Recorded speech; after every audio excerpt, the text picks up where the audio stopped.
Saranya Snehajan, news 18. ഇപ്പോൾ ആലപ്പുഴയിൽ നിന്ന് കോൺഗ്രസ് നേതാവ് എ ഷുക്കൂർ നമുക്കൊപ്പം ചേരുന്നു. ശ്രീ എ ഷുക്കൂർ, നിയമ വിധേയമല്ലാത്ത ഒരു നടപടിയിലേക്ക് കൂടിയാണ് പോലീസ് കടക്കുന്നത്, നിർദ്ദേശം നൽകുന്നത് എന്നാണോ മനസ്സിലാക്കേണ്ടത്? ഇത്രയും കടക്കാരുടെ വയറ്റത്തടിച്ചുകൊണ്ടുള്ള ഒരു പരിപാടി, അവരുടെ ഒരു പ്രതിഷേധവുമായിട്ടൊക്കെ മുന്നോട്ട് പോകുമ്പോൾ കോൺഗ്രസ് എന്തെങ്കിലും തരത്തിലുള്ള ഒരു നിലപാടെടുത്തിട്ടുണ്ടോ അവിടെ? തീർച്ചയായും ഞങ്ങൾ കച്ചവടക്കാരോടൊപ്പമാണ്. ആ പാവങ്ങളായ കച്ചവടക്കാരെ ഈ രൂപത്തിൽ പീഡിപ്പിക്കാവോ? ഈ രൂപത്തിലേക്ക് പീഡനം നടത്തുന്നത് സർക്കാർ അറിഞ്ഞുകൊണ്ടാണെങ്കിൽ നിയമവിരുദ്ധമായ ഒരു കാര്യമല്ല. അവരെന്താ ഹെൽത്ത് ലൈസൻസ് എടുത്തിരിക്കുന്നു, ഫുഡ് സേഫ്റ്റി കമ്മീഷണറുടെ ലൈസൻസ് എടുത്തിരിക്കുന്നു, പോർട്ട് ഓഫീസിൽ നിന്നുള്ള പെർമിറ്റ് കൊടുത്തിരിക്കുന്നു. അങ്ങനെ വ്യവസ്ഥാപിതമായി നിയമപരമായി കച്ചവടം ചെയ്യുന്ന ആളുകൾ, കടപ്പുറത്ത് ആൾക്കൂട്ടം ഉണ്ടാകുമ്പോഴല്ലേ അവർക്ക് കച്ചവടം നടക്കൂ. അതിനുവേണ്ടിയല്ലേ സ്ഥാപനങ്ങൾ തുറന്നു വെച്ചിരിക്കുന്നത്. ആൾക്കൂട്ടം വരണം. എത്രയോ മഹാന്മാർ വന്ന് പ്രസംഗിച്ച വേദിയാണ് ആലപ്പുഴ കടപ്പുറം.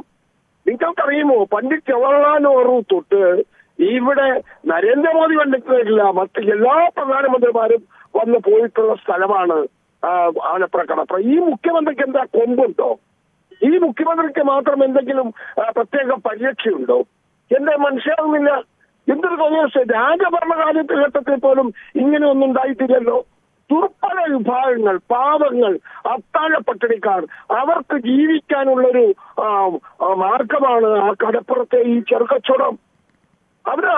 അവർ വ്യവസ്ഥാപിതമായതാണ്, കയ്യേറിയതല്ല. ലൈസൻസ് എടുത്ത്, മുനിസിപ്പൽ ലൈസൻസ്, ഫുഡ് സേഫ്റ്റി കമ്മീഷണറുടെ ലൈസൻസ്, പോർട്ടിന്റെ പെർമിറ്റ്, പലപ്പോഴും പോർട്ടും ജില്ലാ ഭരണകൂടവും ആ രൂപത്തിൽ നിയന്ത്രണങ്ങൾ പലപ്പോഴും ഇതൊന്നുമില്ലാതെ അങ്ങനെ തോന്നിയതുപോലെ ഒരു പോലീസ് ഒരു ഉത്തരവ് കൊടുക്കാൻ അവിടെ തീവ്രവാദ സംഗമമാണോ? അതൊന്നുമല്ലല്ലോ.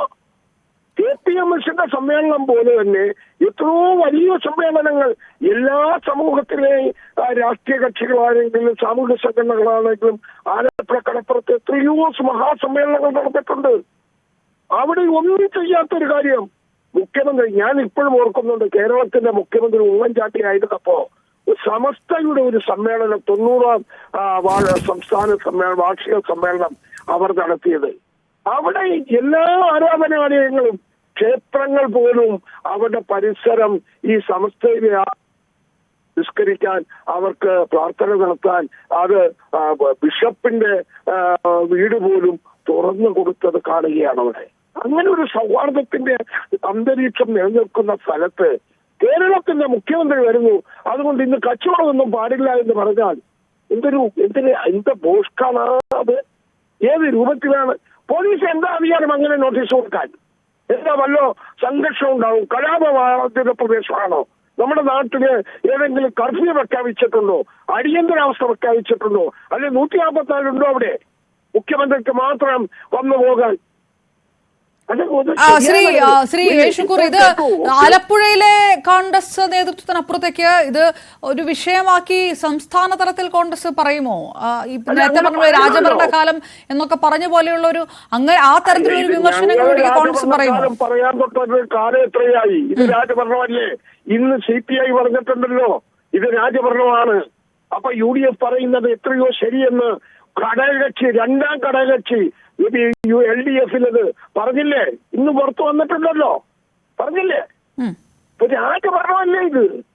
സ്വേച്ഛാധിപതിയുടെ ഭരണം. ചില ചക്രവർത്തിമാർ കാണിക്കുന്നത് പോലെ കോപ്രായങ്ങൾ കാണിക്കുന്ന. ദയവായി ഒന്ന് തുടരാം.